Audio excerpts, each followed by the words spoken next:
Having shown you some techniques focusing solely on the fretting and the plucking hands, it only seems right that we should now start to work on combining these two new skills. In this session, I'll show you an exercise to help coordinate the two hands and get them working together as one unit. But first, I'd like to share with you some knowledge that'll help with the exercise and further improve your fretting hand technique. Hopefully you've been living with your bass long enough to realise that when tuned to pitch, the strings create perfectly straight lines along the length of the fingerboard. However, if we just look at the profile of our fretting hand for a second, you'll notice that each of the fingers are different lengths. If we were to draw around our fingertips, we clearly end up with a distinct curve or a half moon shape. Now, there's a potential problem here as the strings are straight and our hand profile's curved. So what do we do? Well, what I'd like you to do is just create a straight line across your fingertips, just like this. To achieve this shape, I hope you can see that I'm simply bending each of my fingers at different amounts. As my little finger's that much shorter, notice how I'm keeping it straighter. Whereas, I've bent my two longer middle fingers much more in order to match up with the length of the little finger. You can clearly see that now there's a straight line that links all of my fingertips. What I'd like you to do now is offer this new fretting hand shape up to the neck. Start by placing it on the G string so that your little finger is on the 12th fret and your other fingers occupy the 3 frets below like this. Just get used to resting your fingertips on the strings. With little to no effort, you're actually already covering 4 frets or 4 different pitches with the fretting hand. And I hope you can appreciate that this is made all the more easier by pre-bending each of your fingers ever so slightly. In essence, the shape of our hand now marries up to the straight line of the string. Just take a moment and get used to moving this shape to the other strings, and also to other positions across the fingerboard. As you move, try to cover these 4 fret areas, but please remember that by bending your fingers, you shouldn't be introducing tension into the hand. Your fretting hand, as we've already learnt, should always be nice and relaxed. This brings us nicely onto the exercise. So, start with your index finger on the 3rd fret of the G string, which I hope you're now beginning to associate with the note of a B flat, and position your remaining fingers to cover a 4 fret area like this. Don't overstretch though in an attempt to cover each fret, as the fret spacing is much bigger at this end of the neck. Instead, just allow your fingers to hover over them comfortably. What I'd like you to do now is just play these 4 frets in sequence, starting from the index finger and ending with our little finger. Similar to how we played the open strings at the bass, I'd like you to use alternate fingers on the plucking hand as we play the sequence and begin by always leading with your index finger.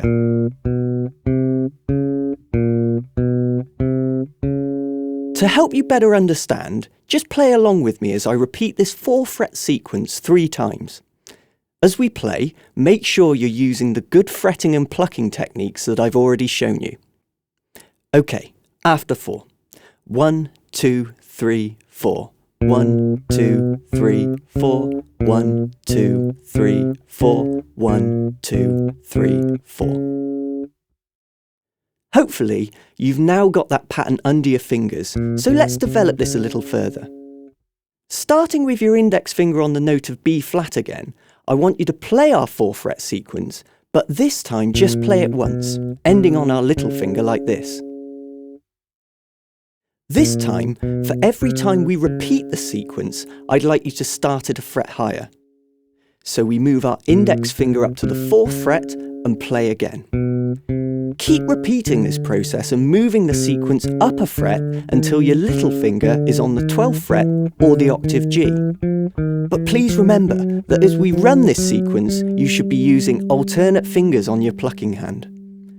Let's just play this again slowly, starting with our index finger on the B flat, and we'll end up when our little finger reaches the octave G. Okay, again after 4. 1, 2, 3, 4.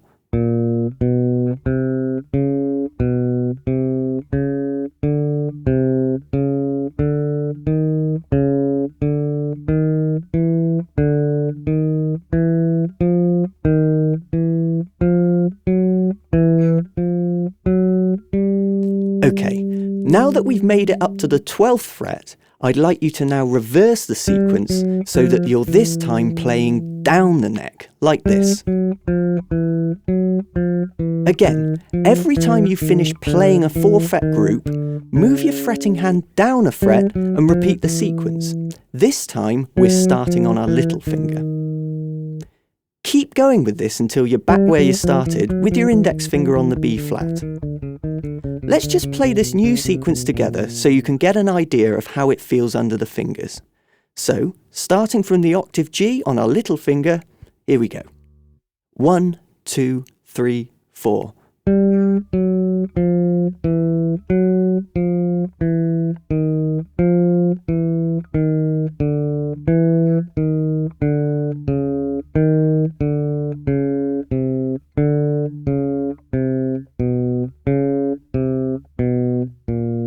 Now, let's put all this together and play the entire sequence up and down the fingerboard. This time, I'm going to use a metronome or click track to help us keep a steady time, or to use another musical term, a steady tempo. Once we've completed the exercise up and down the G string, I'd like us to then continue on and repeat the same process on the D string, the A string, and we'll finish on the E string. Okay, I'll count us in after we hear 4 clicks from the metronome. 1, 2, 3, 4.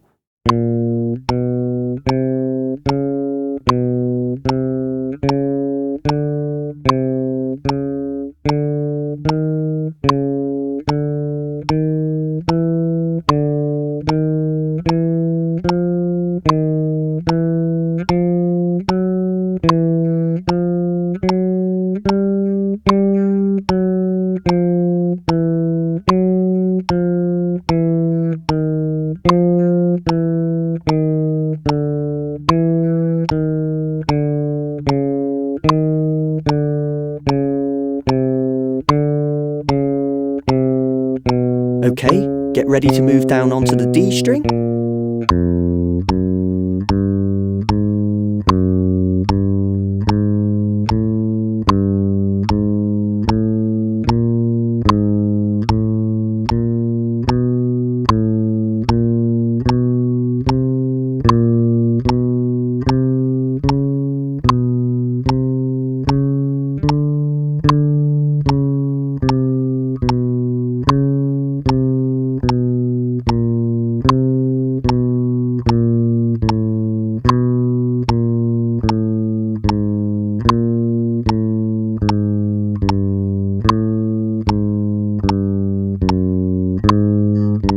Now onto the A string.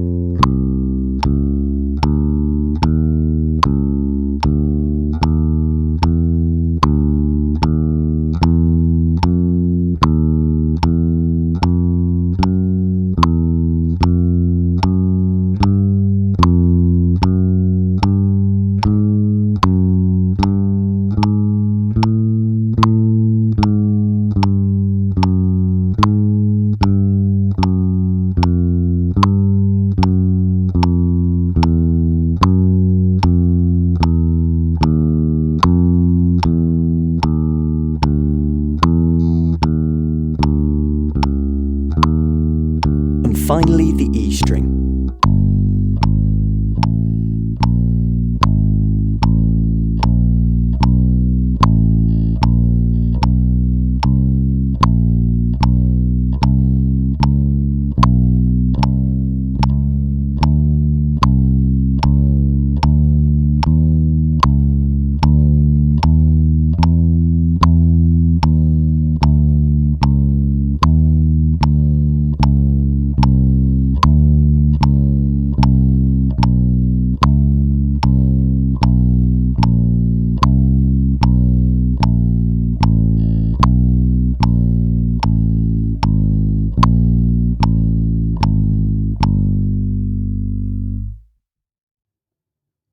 Well done.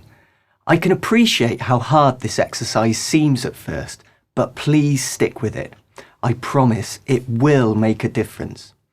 If it seemed too easy for you at that tempo, then just practice it again with the metronome set a little quicker. For your information, we played that at 75 beats per minute. As you work on this, always ensure that you're fretting the notes cleanly to get a good sound, keeping both hands nice and relaxed, and try not to forget to use alternate fingers on the plucking hand. Now, if you want a real workout that exercises the brain as well as the fingers, then try saying the note names out loud as you play them up and down the fingerboard throughout the exercise. Not only will you be learning how to coordinate both hands together, but you'll also be developing your knowledge of the fingerboard at the same time. So what are we waiting for?